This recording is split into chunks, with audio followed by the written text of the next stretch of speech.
beyond very proud to have been asked to introduce the speakers. I'm no expert. I'm here to learn as much as anyone here today. I'm certainly concerned about preserving our wonderful environment here in WA. I know everyone is, and I'm very pleased to hear that there's some people here from the logging industry, because this has got to be a community effort trying to think about how to create a sustainable Australia and a sustainable world. Can't be a matter of taking sides anymore. Things are so serious. The balance between jobs and communities and the future of the planet, and indeed the future of jobs and communities, because the planet is where all those jobs and communities live, is something that we all have to discuss together, which is why I think it's fantastic that the Forest Alliance has put the symposium together and welcomed everybody and anybody concerned with the issue to come and hear what we have to say, in the firm belief that the time has now come to put a stop to logging in WA, but also to discuss and consider what the alternatives might be, with a due consideration for the effect that that has on the communities who traditionally have been involved in that industry. But today we are talking about why we have to make a change. I've been interested in the environment for donkey's years. Sometimes journalists say, "Why are you so interested in the environment?" I say, "Well, I live there. It's my address, you know. The environment, right to me." Why are we all? It's just funny how sometimes people seem to think that, you know, green is rich in the environment, and then others just opt out as if it's not going to affect them. There's only one world. There's only one planet. No planet B, as has been memorably coined, that phrase. There is no planet B. We're all in it together. I first got interested in the environment actually after I listened to a speech by the Prince of Wales in 1985 about the North Sea, when he was talking then about the burden of scientific proof and asking whether the final proof has to be the complete death of the sea before anybody starts to do anything about it. I wrote my first novel, Stark, in Fremantle in 1988, just up the road in Marine Terrace. And that was very much a kind of fictional polemic based on environmental concerns. It's funny to think we hadn't even heard of global warming then. Of course, Tony Abbott still hasn't, but no, well, you might say that's a cheap shot, but no, I mean, this whole business about the science not yet being proved, you know, I mean, but I do understand why he's not too concerned about the water levels rising, because obviously as a lifelong member of the Flat Earth Society, he reckons it'll just all flow off here. But let's not get past political here. As I say, we're all in it together. I am terribly concerned. I have personal experience. I know personally my concerns for endangered species and disappearing environments. I recently tried to do a live comedy show on Channel 9. Honestly, I felt like a rare rainforest monkey. 3 weeks it went on. He's got 3 weeks to save himself, 2 weeks to say he's gone. Paved over by another footy-based chat show. Anyway, I'm really just here to introduce the speakers and to listen, and as I say, to learn. I'm very proud to have been asked to sort of front the gig, but it's only because I've been on the telly. I know no more about this than anyone here, and I'm very anxious to find out more.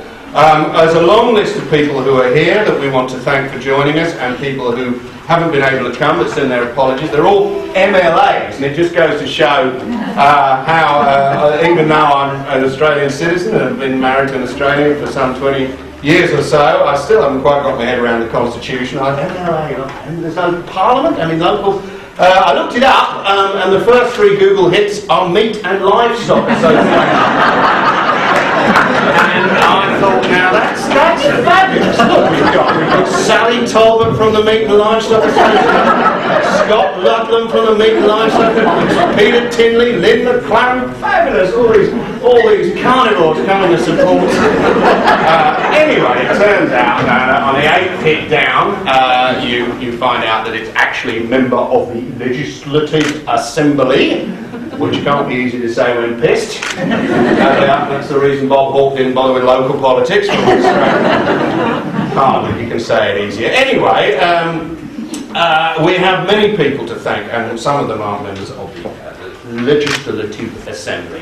Those who are with us today, and we're so grateful for them attending, the Honourable Sally Talbot. Oh, honourables, I thought we'd get rid of all that in Australia, but apparently not.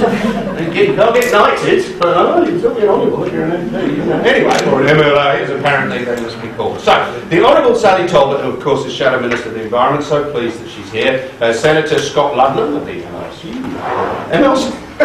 Well, that was a Methodist ladies' college, maybe.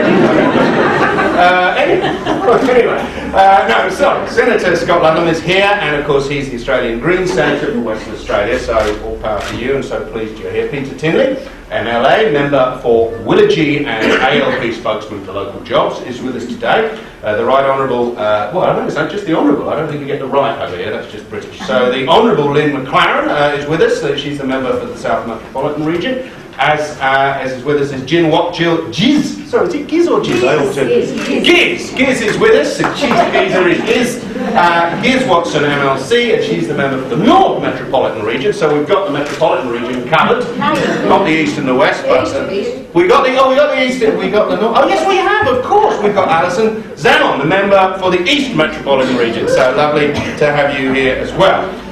We have apologies, and I'm sure they're very genuine apologies from the Premier, Colin Barnett. Also, many apologies. She really can't be with us. Adele Cars can't be with us, but many members of her office are with us, and also they're putting a wonderful film show together that you can hear about your whales. That's not the Prince of, that is the large beast.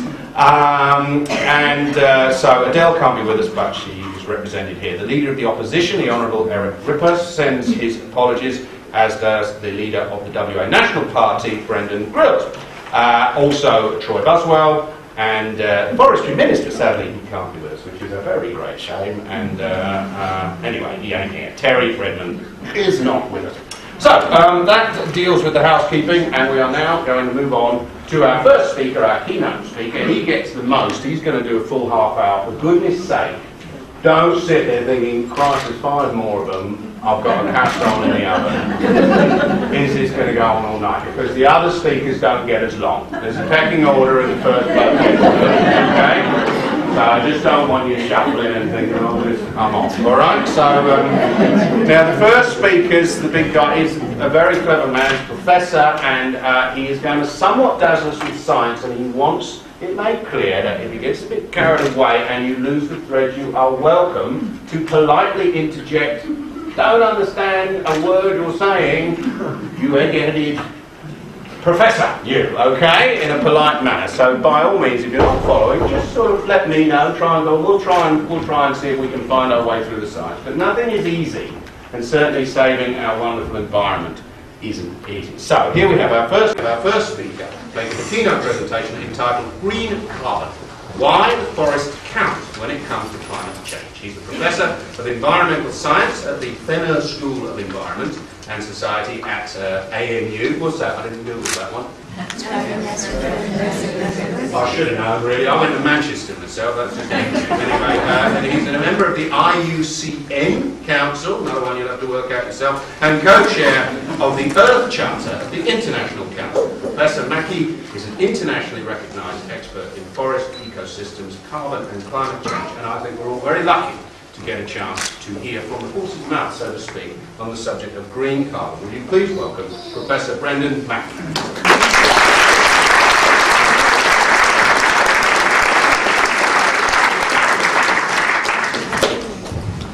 Thank you, Ben. Thank you, organisers, for asking me to be with you, and thank you very much for coming along. I'm very impressed that so many people are so concerned about these environmental issues to take time off on a Saturday afternoon.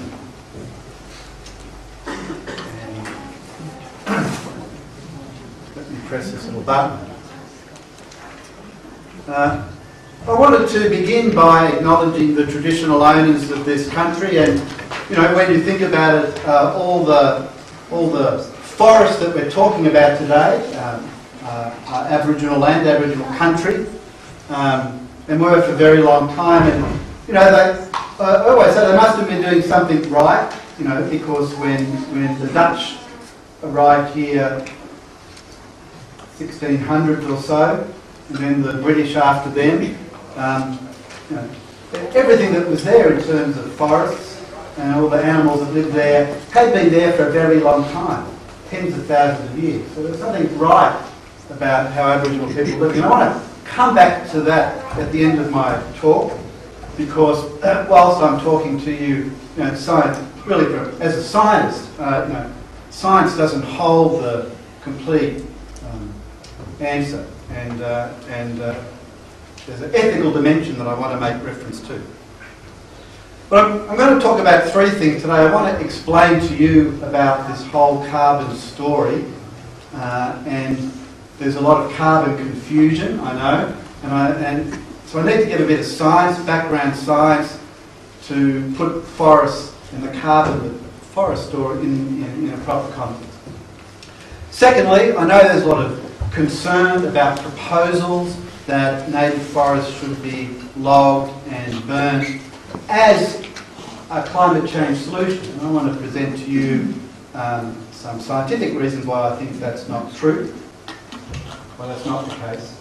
And then finally, I want to put to you that I really think we need to step back and take a more holistic view about forests, and what I mean by that. So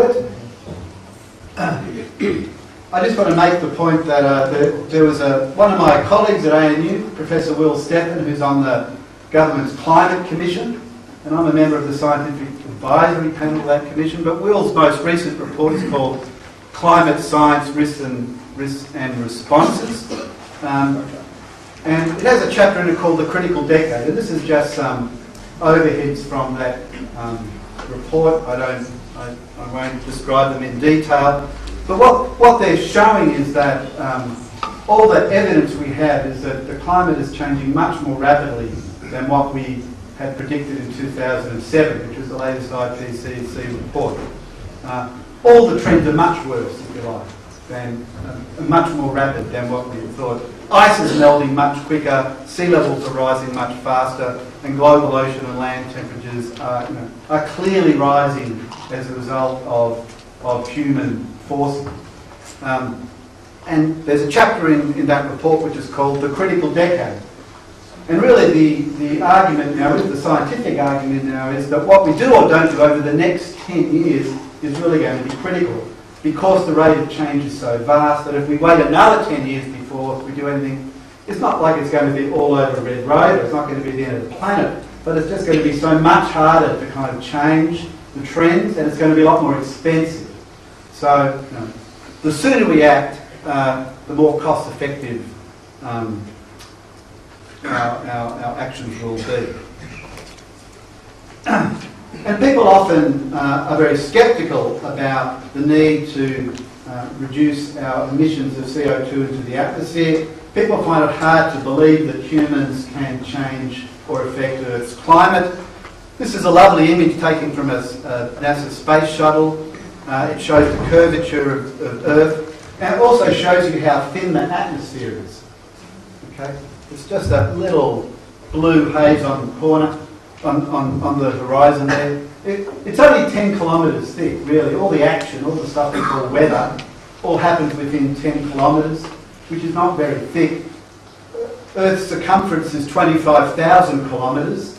So there's only just this slither of atmosphere that's our primary life support system. That's all that's between us and, what do I say there? Dark, lifeless space. Despite what science fiction tells us, Earth is the only planet that has any form of life so far as we know. And if there is any on another planet, it's so far away, we're probably never going to know. So, and that image also shows this, it's called corridor of anthropogenic haze, air pollution streaming from industrial production in China. It's these kind of images. It's just empirical evidence that we can see that humans can affect things at a global scale. You've probably all heard about how much carbon dioxide there is in the atmosphere. People always talk about there's 380 parts per million. Right? Well, it's not much, is it? Parts per million. That's millions. So there's 380 So if you take a cubic metre, of the atmosphere, we're saying there's 380 parts per million of CO2, it's not much. It's the equivalent of tipping 4 litres of milk into an Olympic swimming pool. That's how much it is. And people say, well, how can that affect the Olympic? Well, if it was cyanide, and it was well mixed, it would. So the kind of interesting thing is, the kind of potent thing is that, the amount of these gases, in particular carbon dioxide that are in the atmosphere, they dramatically affect how much heat is released back into the atmosphere. Sunlight passes through the atmosphere and warms up the ocean and the land, and that heat radiates back into the atmosphere. If there were no greenhouse gases in the atmosphere, Earth would be too cold for life. So a little bit of greenhouse gas is good. It keeps us warm enough. But if it gets too warm, it's problematic. And humans are artificially increasing the amount of carbon dioxide in the atmosphere. Where is that carbon coming from? Well, that projector's not working. So if you all want to move over here, you'll get a much better view. But this is a little diagram of what we call the global carbon cycle. There's nothing wrong with carbon. As I said, we wouldn't be here if it wasn't for the greenhouse effect. And after all, we're all carbon-based life forms, so there's nothing wrong with carbon. The interesting thing about carbon is, where did it come from? Who knows where carbon came from? All the carbon that's here on Earth was formed when our solar system was created, about 10 billion or so years ago. There was a big supernova, which means there were stars that collapsed, and in that enormous heat of those collapsing stars, all the elements of the periodic table were created, and then they coalesced to form the planets. So all the carbon that's on Earth was formed when our solar system was first formed. No more on Earth, and it ain't going anywhere. Right? We've got none coming in, and there's none going out. There's a fixed amount, and it's just kind of cycling around different parts of Earth. There's a whole lot of it locked up in fossil fuel, coal, oil and gas. So those boxes represent, we call them a stock, it's like a reservoir of carbon in different forms. And the numbers are really big because there's a lot of carbon. So there's 5,000 to 10,000. 5,000 what? Well, the units are gigatons of carbon, and a gig is a billion. And how big is a billion? It's an American billion, so it's 1,000 million. So that's 5,000 million. So that's a gigaton. That's a lot. And each year, of course, we burn fossil fuel for energy. It's a really dense form of energy, so you can do a lot of work with it. Well, the number's gone up. There's about 7 gigatons, 7 billion tonnes of carbon we put up into the atmosphere each year, and that's carbon. But we talk about carbon dioxide, right? So to convert from carbon to carbon dioxide, you multiply by about 4. Well, 3.67, we call it 4. So every year we put up about nearly 28, 30 billion tonnes of carbon dioxide in the atmosphere. And that's what's causing this extra warming, this extra warming that we're worried about. And that wouldn't happen naturally. There's no natural process that will take fossil fuel carbon and stick it in the atmosphere. If it wasn't for people digging it up and burning it, it would be inert and completely out of contact with the atmosphere. Earth does disgorge, degas a bit of carbon through volcanoes. There's other things that do that, but not this stuff. This stuff was locked away before we started digging it up and burning it. So there's about that. There's quite a lot in the atmosphere now, about 780 kilometres, about 30% more than what there would be naturally. There's a lot in the ocean because the gas carbon dioxide dissolves into the ocean, it just dissolves in water. There's a lot there. Eventually, very slowly, it kind of gets caught up in deep ocean currents and ends up down the bottom. So most of the carbon actually ends up here, at the bottom of the ocean, which most people don't know. But it takes a very long time for the carbon to get there. Actually, tens of thousands of years. It's a really slow process. But then there's this box here, the carbon that's in plants and soils. That's the carbon that gets into and is stored in ecosystems like forests, but also any kind of ecosystem that's got plants that do a thing we call photosynthesis. We kind of don't know what photosynthesis is. Plants have green leaves, and they're very clever. They absorb carbon dioxide through their leaves, absorb solar energy, and actually create new biomass. So when you look at a tree and you take out the water, because a lot of the tree is water, half of what you're looking at is carbon. About 50% of the tree is carbon. And some of that carbon ends up in the soil because the trees die and decompose. And there's a lot, 2,000. There's, nearly 3 times as much carbon stored in forests as what there are in the atmosphere. So why is this? So if you think about it, there's 2 big reservoirs of carbon. There's a big reservoir here, and there's actually a big reservoir there. That one's quite different to this, because this one naturally, ecosystems breathe, right? Like we breathe in oxygen and breathe out CO2. Trees do the opposite. They breathe in CO2 and breathe out oxygen. Kind of the inverse process. So they're naturally, exchanging carbon dioxide and oxygen with the atmosphere. But at any point of time, there's a stock of carbon that's stored in those forests. So the reason why there's more carbon dioxide in the atmosphere than what there is naturally, there's 2 reasons. Right? One is because we're mining fossil fuel. We're digging this up, the coal and the gas and the oil, and we're burning it for energy, and that releases CO2 in the atmosphere. And the other is because we're perturbing or disturbing these ecosystem carbon stocks, like forests, through the complete conversion of those forests to other land use, or through the depletion of those stocks through some kind of land use activity, such as industrial scale logging or harvesting the wood or forest biomass in some other way. So humans are, if you like, depleting those carbon stocks through land use activities of one kind or another, and they're burning fossil fuel for energy.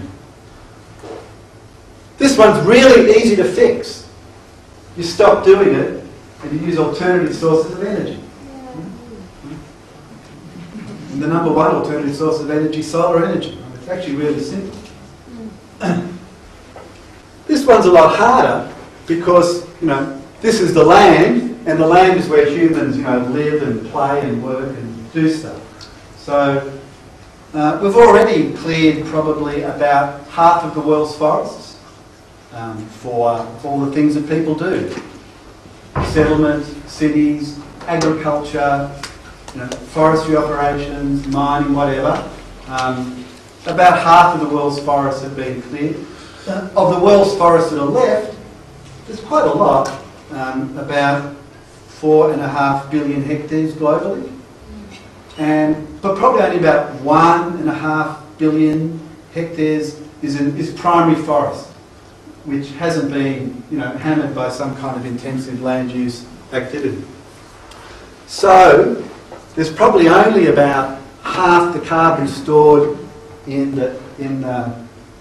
ecosystems than what there would have been 10,000 years ago before humans started clearing land for agriculture and those kind of things. But there's a lot left. There's a lot left to release. So if you like, we've got 2 problems. Okay? How do we find alternative sources of energy so that we don't burn fossil fuel energy? Or how do we manage our energy demand? There's 2 ways of doing this, isn't there? We can reduce our demand for energy and or find alternative sources of energy.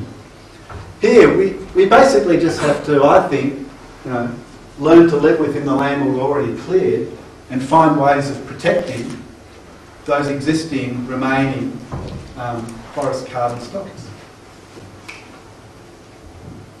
So, by the sounds of it, I'm halfway through my time. Is that right? Well, by the sound of it, we couldn't tell, but by the clock, that would be.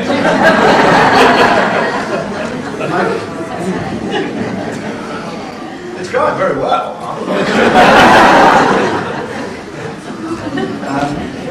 So I'm going to skip a whole lot of slides because I just explained to you most of it. So just talk amongst yourself for a few minutes while I go through hundreds of slides. We've done all of that. We've done that. Oh, no, that's a good one. I kind of talked about this. People say to me, Brandon, where is the carbon in an ecosystem? I walk through forests all the time, I don't see any carbon. So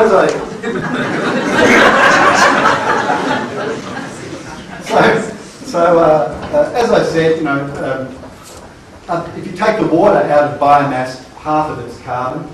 But, you know,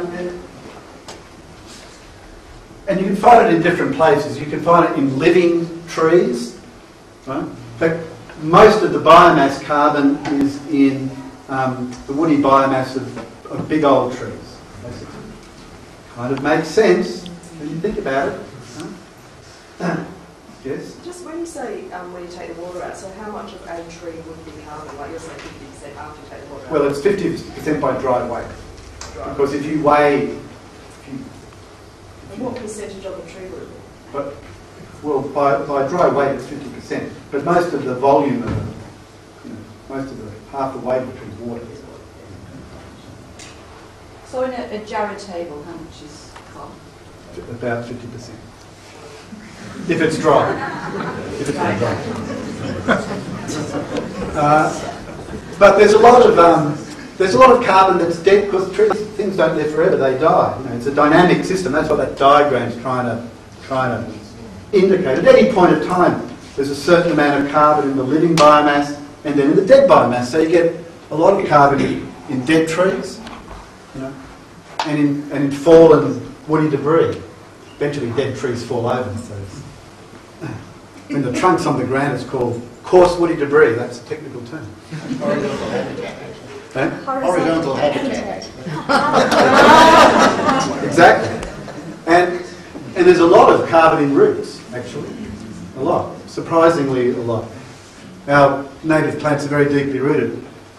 And masses amount in the soil as well. So, you know, the trees, if you like, are feeding, the photosynthesis feeds all of those different pools and effectively pumps carbon into the soils as well. So I always talk about total ecosystem carbon. It's not just the carbon in the living trees, it's the carbon in the whole system.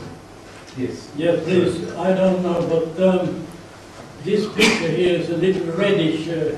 Maybe I'm sitting on the communist side, I'm not sure. I can explain. I don't know, but the data projector is broken on this side, which is why it's showing.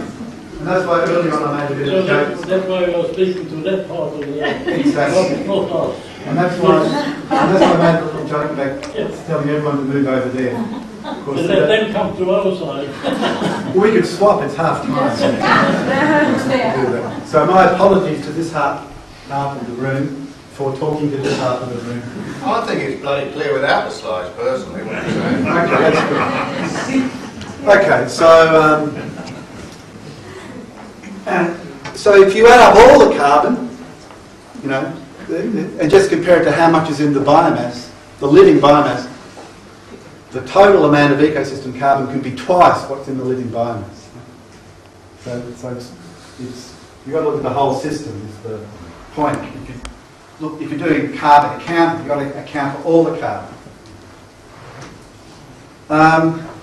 Okay, I don't have time to tell you how much, but we've done a lot of studies looking at how much carbon is in different ecosystems types in Australia. This is a publication we did looking at the Great Western Woodlands, the shrubland and salmon gum that's left east of the rabbit-proof fence.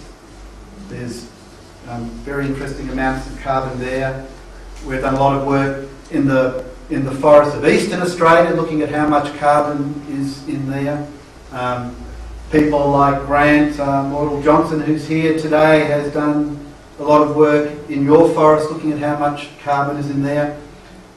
It varies with ecosystem type. It varies depending upon land use history, whether it's been logged or not. Depends upon the nature of the fires in history, etc. But there's a lot. Maybe I'll just go back to what's some sun. I know you all want to see that. Go back. I can't go back. It's okay. Anyway, no, I will. I'll give you a number.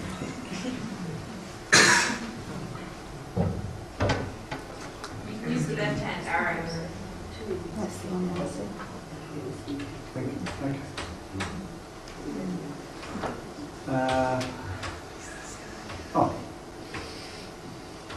Oh, there we go. That's the number I was after. So there it is there. That's a little estimate of how much carbon is in the living biomass of all ecosystems in Australia, forests and non-forests, forests, woodlands, etc., grasslands, and it's in the vicinity of 23 gigatons, 23 billion tonnes of carbon. And if you were to burn all of that and stick it all up in the atmosphere, it would be the equivalent of 11 parts per million of CO2. That's how much it would increase. We said there was 380 parts per million of CO2 in the atmosphere. If we were to burn all of Australia's biomass and stick it in the atmosphere, that's how much it would increase atmospheric CO2 by. Interesting statistic, I think. I mean, the point being, it would be a very bad thing. Exactly. Absolutely. So let me come, I've tried to express this in a non-technical way. If I was doing it formally, I would just give you mathematical equations. So can I just ask, oh yes. when the Department of Environment and Conservation tell us that they're logging sustainably, it's not true. Well, it depends what they're claiming to sustain. Well, so it all depends on how you define what measure of sustainability you're referring to. So they have to actually define that for us, because at the moment they use that term. Yes, that term should always really be define it. Yeah. What do you think they mean by it? Well, can I finish my talk? Yeah.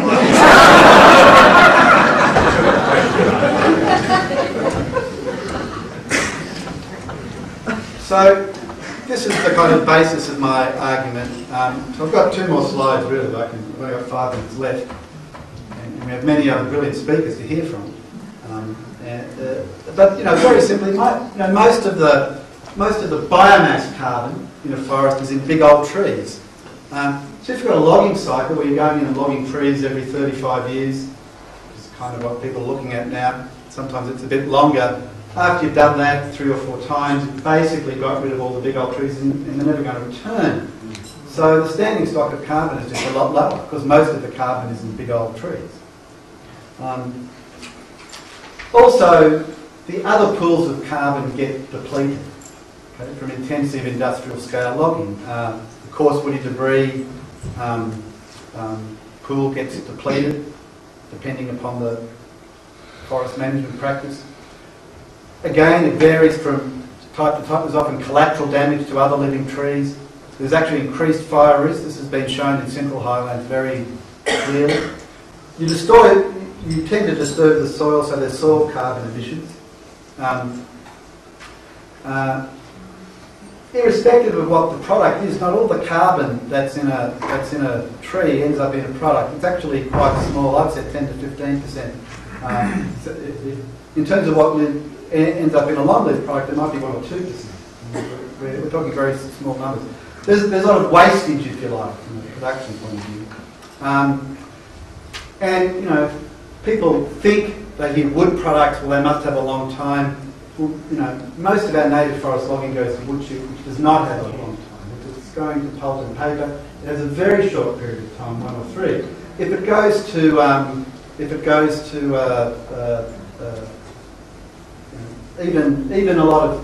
even if we look at saw logs, most of the carbon in the saw log doesn't end up in a long-lived product. And of course, the most extreme example of that, if if we're just pulping, if you pulp old growth forest and turn it into paper, it's really just a CO2 emission, because the difference between how long the carbon we spend in the ecosystem versus how long it spends in the newspaper before it's put up into the atmosphere. We're only talking about a handful of years versus newspaper. Kind of very quickly, there's really three reasons why I think burning forest biomass for energy is bad for climate change mitigation. One is that whilst photosynthesis is a very clever biological process, it's actually a very inefficient way to capture solar energy. The direct capture of solar energy with technology and the conversion of that to electricity is at least 10 times more efficient, energy efficient, than using photosynthesis and burning biomass. It's called the first, second and law of thermodynamics. There's no such thing as a free lunch. When you convert energy from one form to a more intense form, most of the energy is lost as waste heat. Very little is actually upgraded into the higher form of energy.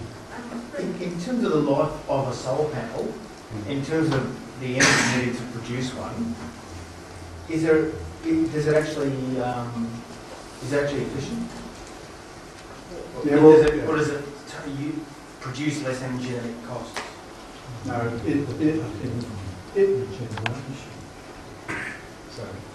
it's a good question, and you're quite right. You have to do the full energy budgets to do the comparisons fairly.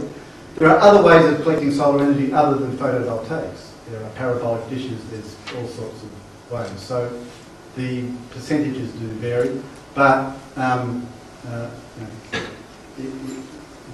the least energy efficient way is actually through photosynthesis.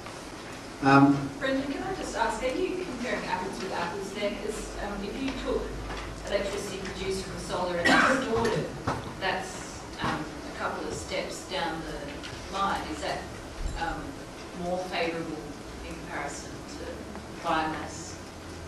What I'm saying is, well, I've got to be very quick. I'll come to that question very quickly. The other problem with biomass fuel, it competes with growing food and protecting wildlife. I mean, there's a direct clash there. So we're creating land use conflict. The third is there's actually no such thing as waste in an ecosystem.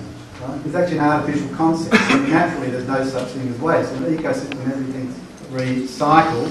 One of the big problems we've got with our whole industrial processes is that they're not modelled on ecological processes. We haven't closed those production cycles, and we create this artefact called waste. Well, there's no waste on Earth. Earth is not a waste dump. Earth is an ecosystem, and we have to start getting industrial processes that have that mentality. Just very quickly, I was just going to show this little diagram, but there's not time. The point I'm making is, if you take out 8,000 units of light energy, and plants convert that to chemical energy, only 8 units of that energy ends up as chemical energy in the plant. I mean, most of it is lost as waste heat. So then if you kind of taking that and trying to produce electricity from it, it's quite an inefficient process. It's a much more efficient process to use technical means to capture sunlight directly, but I agree the sums have to be done based on a full life cycle analysis. Yes. I would like to ask a question about the regeneration, because what we find that when we measure the regeneration, it's 1 3/4 times more carbon sequestration than the old trees. Yeah. Well, what you've got to distinguish between this a flux and a stop. So what you're talking about is the instantaneous rate at which, the rate per time at which carbon dioxide is sequestered into a plant. It's kind of irrelevant from a climate change point of view. What's critical from a climate change point of view is the amount of time CO2 is kept out of the atmosphere. So what's really important is the stock of carbon in the ground and its longevity. So there's a lot of confusion between flux rates and this concept of sink. A sink is not a stock. A sink is just a rate at which something is fluxing down, if you like. What's really critical is the stock of carbon, its density, and its longevity. i.e. how long is that carbon kept out of the atmosphere. It's got to be kept out of the atmosphere for a very long period of time to make a difference in terms of climate change. Actually hundreds of years, many hundreds of years. So it's tied up into the big trees. Well, that's one way of keeping it. Well, it must be otherwise. If you take the regeneration and kept regenerating, then you could have more carbon tied up in the regeneration year after year after year than what the big trees are adding to the situation, current situation. Yeah, but to regrow the amount of carbon yes, that's in a big tree takes hundreds of years. That's the tree itself. That's right. It's doing that because of it's built up that load during its lifetime. That's right. Yeah. So to conclude,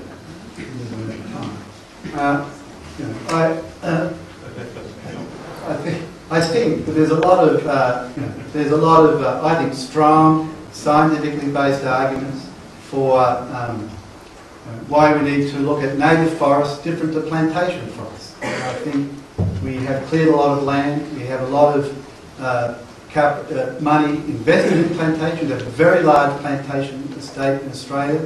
I think there's enormous, 70% of the industry is plantation based already. And I don't think we're far away from having that 100%. And that's true globally as well. So I think that, going forward we need to think about how we can best make use of our different kinds of forests. What's the best use we can make of our native forests? What's the best use we can make of plantations? And in my view, the best mix we can have is to let native forests do what they do best, which is stably store large, dense stocks of carbon for long periods of time, help regulate the local water cycle, provide habitat for wildlife, and keeping in mind that the natural biodiversity actually makes them quite resilient in the face of the pressures they're going to come. So on that note, I'll end. Thank you.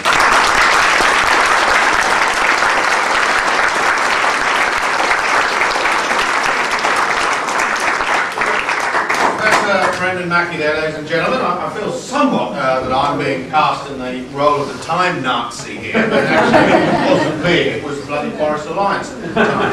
So, anyway, that was very, very good indeed. And Brendan, I think that conclusion was very clear. I loved the sentence, we just really have to learn to live in the amount of land we've already cleared, which I thought was a very, very succinct point indeed.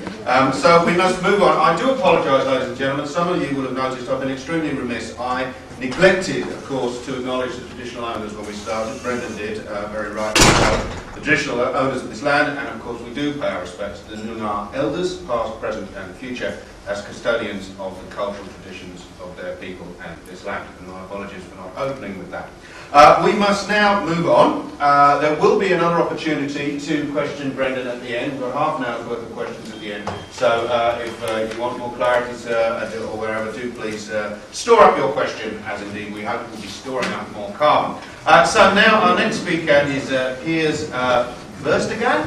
That's my guess. Anyway, he can correct me if I'm wrong. He's going to be talking about the plans of the government to start burning native forests to generate electricity, which rather reminds me of Swift's modest proposal to deal with the problem with hunger amongst the young by eating them.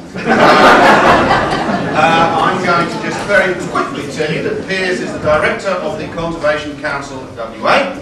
He has extensive experience in environmental policy, having worked as a senior policy advisor for 4 WA environment ministers. I don't know how much of a plus that is, but anyway, no.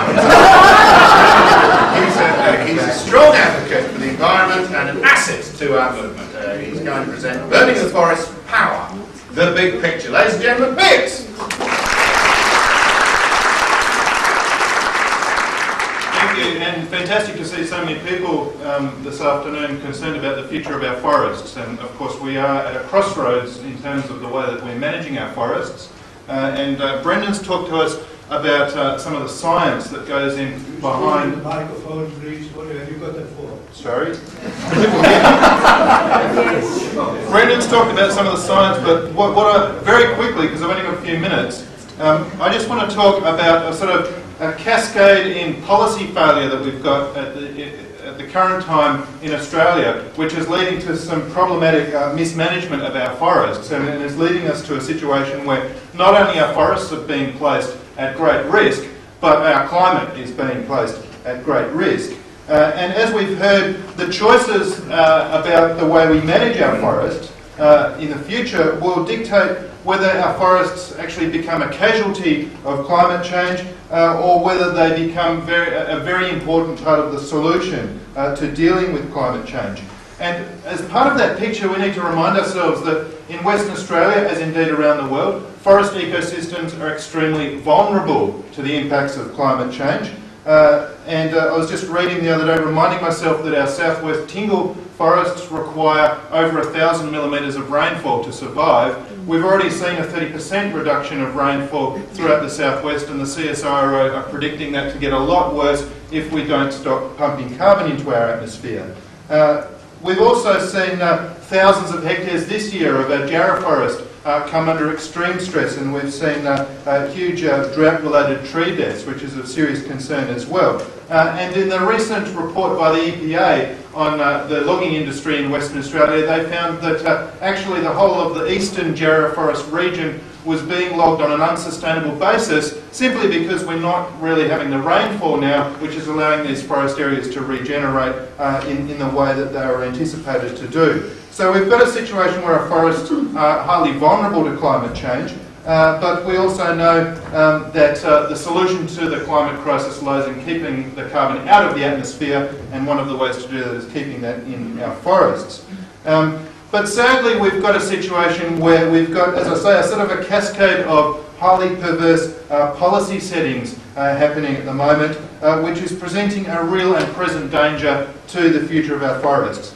Now, I'll start very quickly at the international level because this is where a lot of this sort of problem is actually seated. And what we have is a problematic regime in terms of the way that internationally we account for the carbon in our natural environments. Now, I've been to these international panel on climate change meetings and the United Nations Conference of the Parties, and unfortunately the regime that's been established under the Kyoto Protocol, we like to think that it would be informed by science, and to a certain extent it is. But back in the day when they developed those carbon accounting regimes, we had nowhere near the scientific understanding that we do now. So that's a problem, and we're still using those flawed accounting regimes.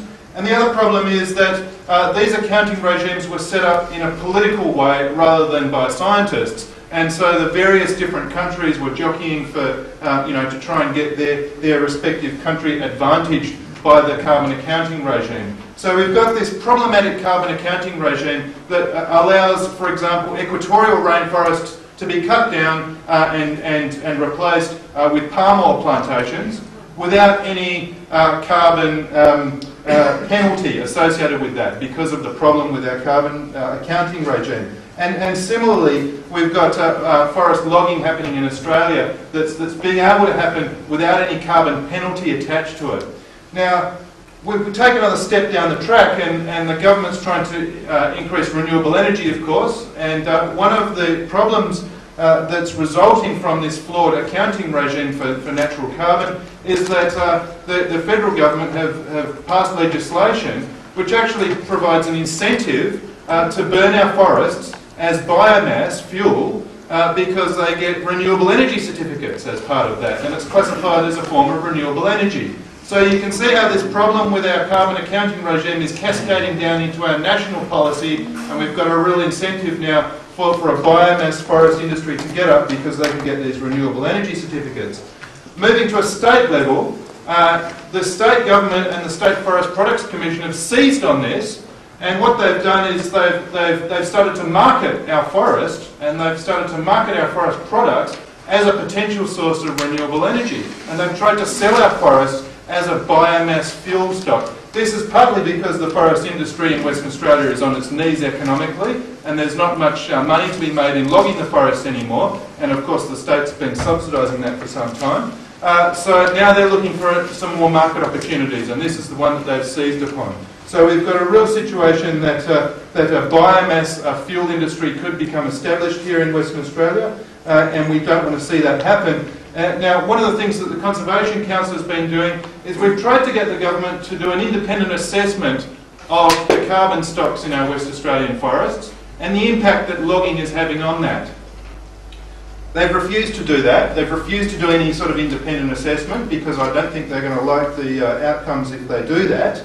And so we've got a situation where, at present under West Australian legislation, the state owns the carbon that's in our forests. That is, you and me, every one of us, it's a state-owned asset. But because there's no way of accounting for that at the moment, we're just giving that away to the logging industry without charging them anything for that. Tens, possibly hundreds of millions of dollars worth of carbon resources that are being given to the forest industry as an effective subsidy to logging. So we've got a real situation at the moment in Western Australia with a failure to account for our carbon in our forests and an inbuilt subsidy to the logging industry that's actually caused by that. So there's quite a few things that we need to sort out in relation to our policy framework. Just quickly, because I've already, I think, gone probably twice as amount of time that I was allowed. We've also asked the Economic Regulatory Authority here in Western Australia to look at how we're valuing our forests, because the Economic Regulatory Authority sets valuation for power and water and other resources. Well, we've said, well, why don't you do an analysis of the carbon value in our forests, and why don't you set the rate that the logging industry is paying the state to incorporate that value?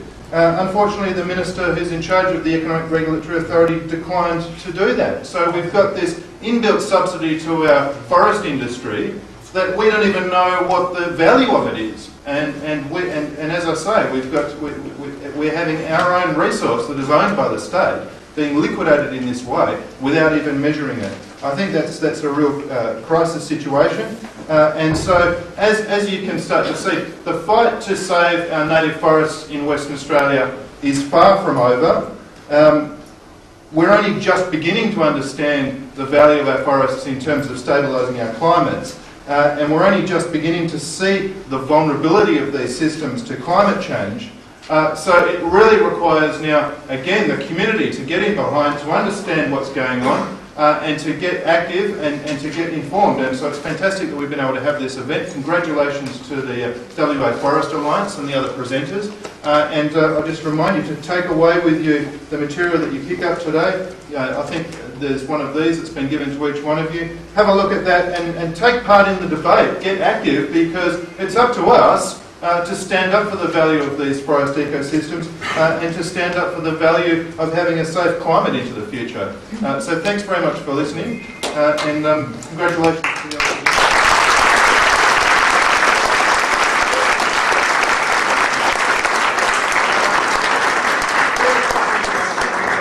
Opportunity to ask all the speakers at the end questions, and Piers will be rejoining us in this panel, so we'll be doing questions at the end.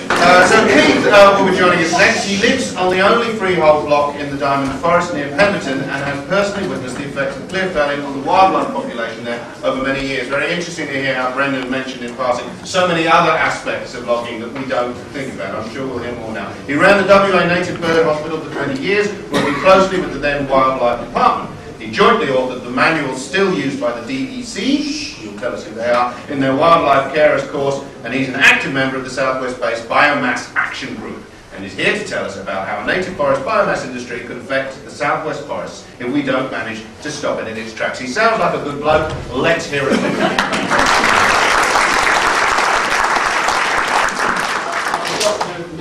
Mention too that I'm also an ex-Shire councillor. I did stand for Parliament, so I'm well versed in the machinations and deviousness of government departments and political parties. You should have a chat with our mate who just left. Okay, let's have this. Also, if there's anyone here from DEC, the Department of Environment and Conservation. A bit, mate.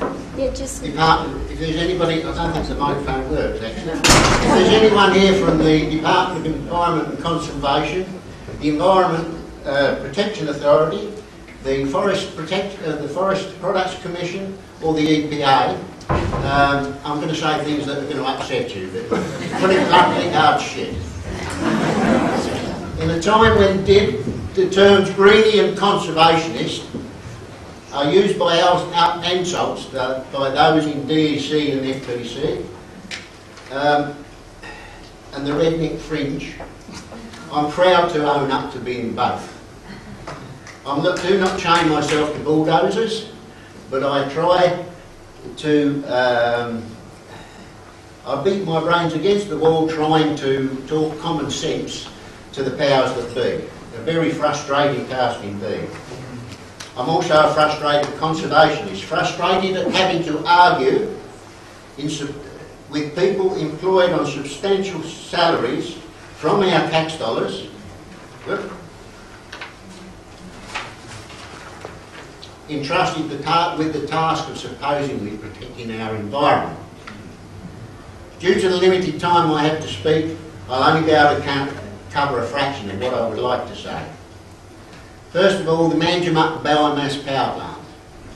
The proponents claim to be a West Australian company, but were based in Melbourne. They produced a proposal with very rubbery figures and dubious reasoning.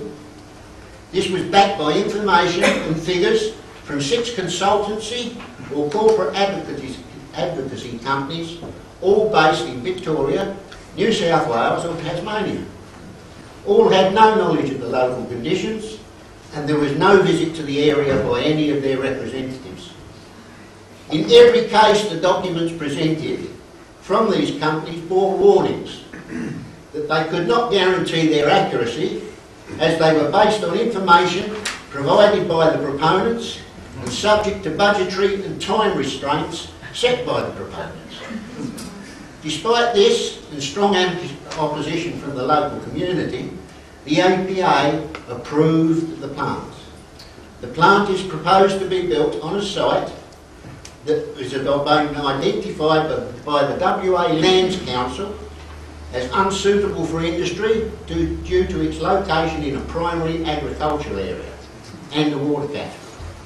It's also a site identified by the Department of Water to be protected as a drinking water catchment.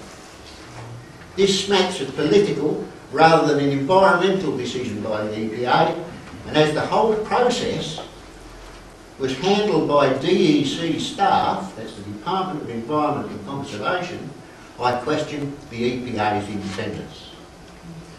The result has been that property in the area is unsaleable, organic growers' registrations are under threat, and the planned business development for the area has been postponed. Now for forest. As mentioned, I live on the only rural block completely surrounded by the diamond forest. In 15 years, we have seen 7 species of birds disappear from our property. 4 species of marsupial in 15 years. We have seen 2 flocks of forest black cockatoos, red and white tails, that drink at our dams, reducing numbers from 40 plus in each flock to less than 10 individuals in 15 years. In those 15 years, over 50% of the forest around us has been clearfelled. How can clearfell of over half a forestry area be regarded as sustainable harvest with an 80-year cut rotation? I believe this huge reduction in cockatoo numbers to be due to the loss of nest hollows by the clearfell of the majority of the large carrion area. A paper in 1995 by Saunders and Ingram stated that clearfelling and an 80-year cut rotation affects the availability of nesting hollows for black cockatoos. So we've known of this effect for 16 years and done nothing about it. In 1996, the National Recovery Team recommended the protection of nesting hollows. In 1999, Section 266B of the Environment Protection and Biodiversity Conservation Act recommending hollow protection. In 2008, the Department of Environment and Conservation's own black cockatoo recovery plan recommended that nesting hollows be marked and protected from logging activities. We've done nothing. As the DSC black cockatoo recovery plan, the planned budget for the 7 most important actions required by the plan over a 10-year period, 3 departments will receive between them $22,750 a year. Less than half a salary between 3 departments. Yet the FBC and the DEC march on, felling and burning our forests, driving more and more species to the verge, including croppers. In Carry Forest, which is identified in the recovery plan as important habitat, the Forest Products Commission, with the backing of the Department of Environment and Conservation, leave no primary habitat trees. And when questioned on the matter, refuse to do so. They hide behind the guidelines of the Forest Management Plan. A joke if ever there was one. Ignored most of the time by both the Forest Products Commission and the Department of Environment and Conservation. These habitat trees felled from all regions of the Carry Forest, complete with nesting hollows, can be found stockpiled behind the diamond chip mill, as they are of no use as sawlogs, due to the fact that there's no little or no market for native wood chip. I suppose they'll stay there and rot or be burnt. So the survival of 2 threatened species of black cockatoo is less important than letting the Forest Products Commission continue their rape of the forest. At a loss to the ratepayer last year of $23 million. 25 if you include their subsidies. Oh yeah, if you include their subsidies. Oh, let on their subsidies. They managed to reduce this loss a little by a little creative accountancy, using something called income tax equivalent benefit. Funny, I can't find anybody in the tax department who can tell me what that is. In the previous year, they'd turned their $6 million loss into a small profit by applying a thing called a natural resource valuation increment. A little bit more great creative thing. As to the claim to independence of the Conservation Commission, I can only point out the following. The recently advertised Forest Management Plan amendment, in the ad placed by the Department of Environment and Conservation, stated that there would be an amendment to the FMP, or the Forest Management Plan. And a letter from Jeff Stoneham of the Department of Environment and Conservation stated that there will be an amendment to the Forest Management Plan. Now, silly me. I thought the plan was the Independent Conservation Commission's responsibility, and that the DEC should ask them for an amendment, not tell them what it was going to be. On top of that, the advertising and the processing of any comments and objections are to be handled by the Department of Environment and Conservation. Conservation Commission independent? I don't think so. Just quickly regarding burning, in our area alone, 25,000 hectares of habitat has been burnt out by 2 wildfires which were escaped from Department of Environment and Conservation Control. Not even a smack on the hand. Not even a naughty naughty. And that to me is absolutely disgusting. Thank you very much.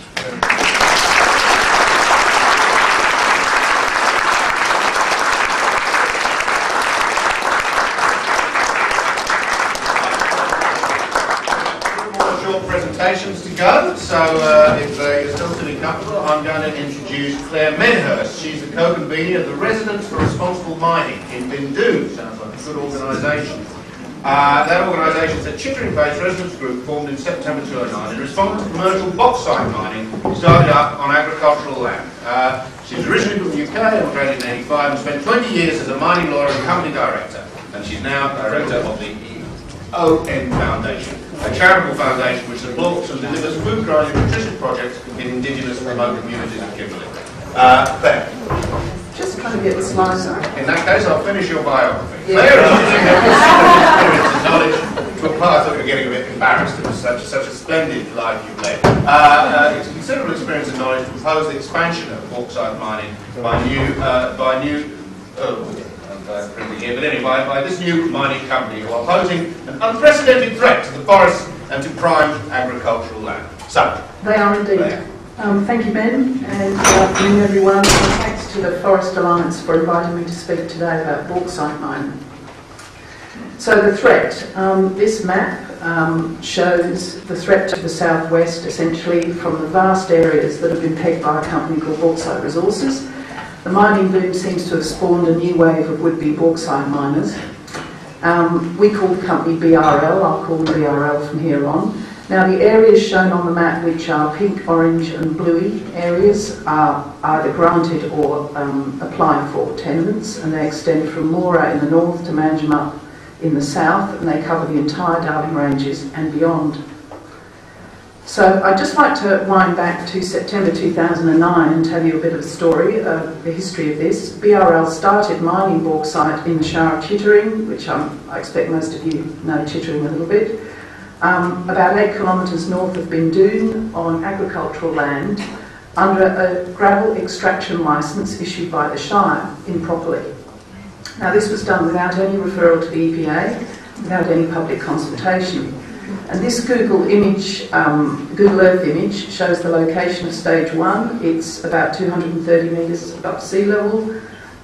It's a very exposed site in the Brockman River catchment adjacent to the Julimar Conservation Park, which you can see on the right there. So, as you probably know, Chittering's quite famous. It's been an agricultural area for 100 years and also a tourism area, and that is now greatly under threat. Here is the stage 1 mining going on, and it's interesting what Keith was saying and Brendan was saying about large trees. You can see those 40-metre mature trees have been cleared and put to one side. 130,000 tonnes of bauxite were exported to China over a 4-month period, and this created an absolute nightmare for local residents, including the people living near the mine, the people on the haul route and so on. So our group, Residents for Responsible Mining, was very hastily formed, and we alerted DEC and other government agencies and politicians.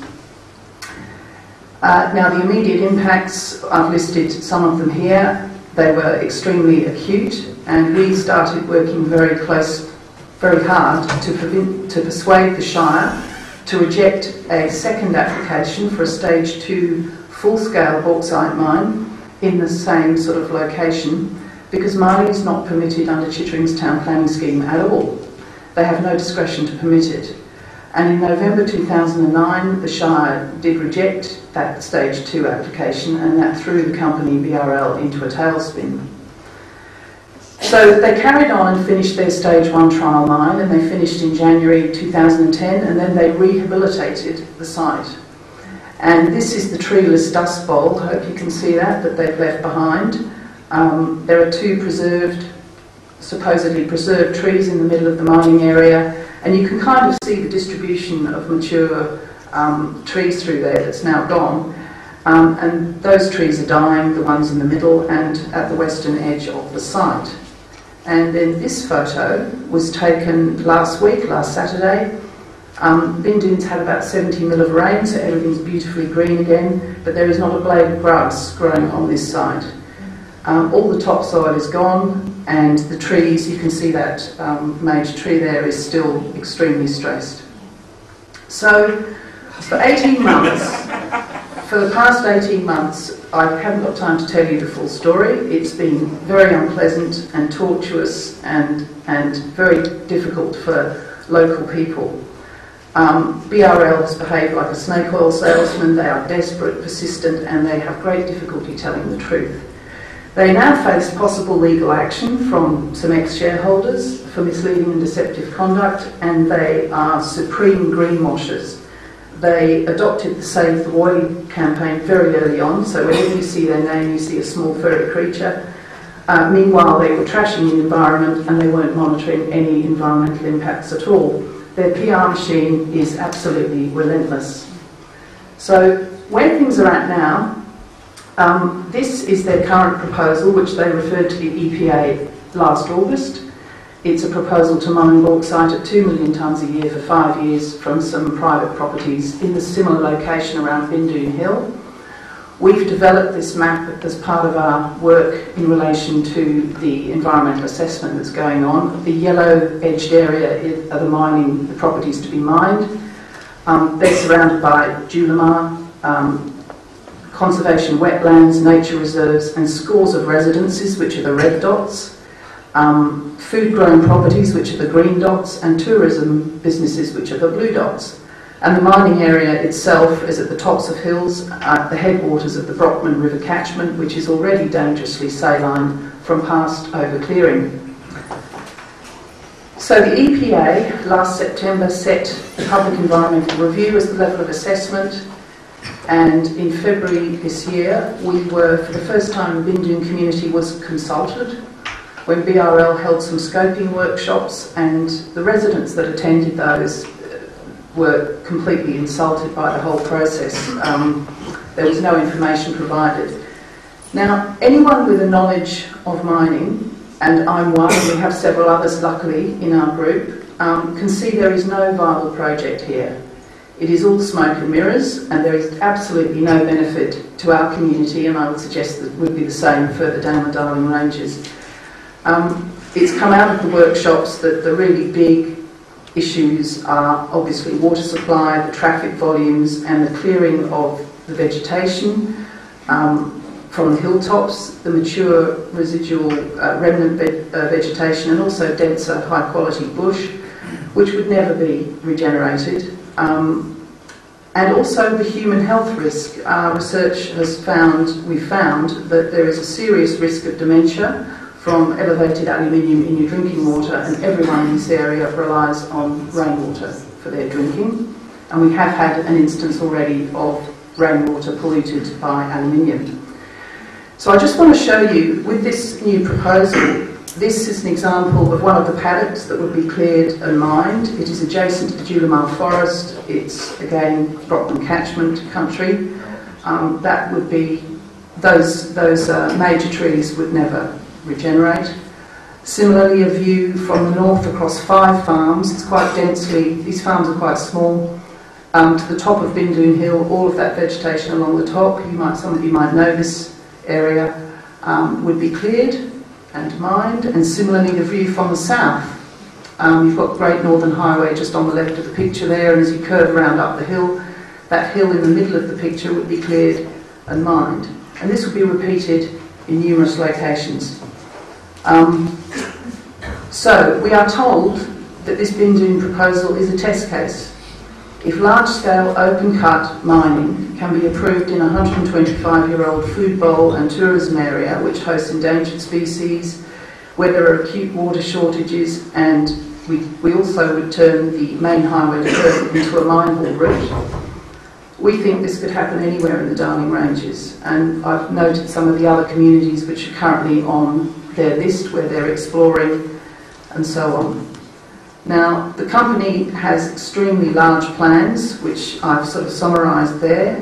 They are a shopfront now for Chinese ownership of their projects, and fortunately our group is part of a larger group of organisations, including the Forest Alliance, Conservation Council, and the Bauxite and Alumina Action Group in Manjimup Bridgetown, who are absolutely determined that this mining is not going to go ahead.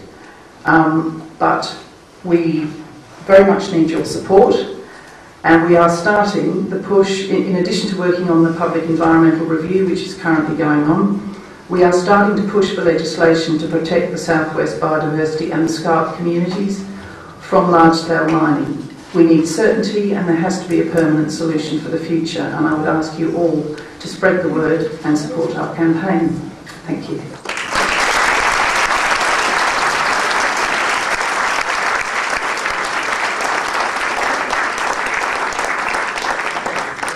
Well, thank you very much, Claire. Not cheerful to hear, but wonderfully succinct and beautifully put, and we must all concentrate on that. We're still discussing Margaret River. I mean, the insanity is just incredible.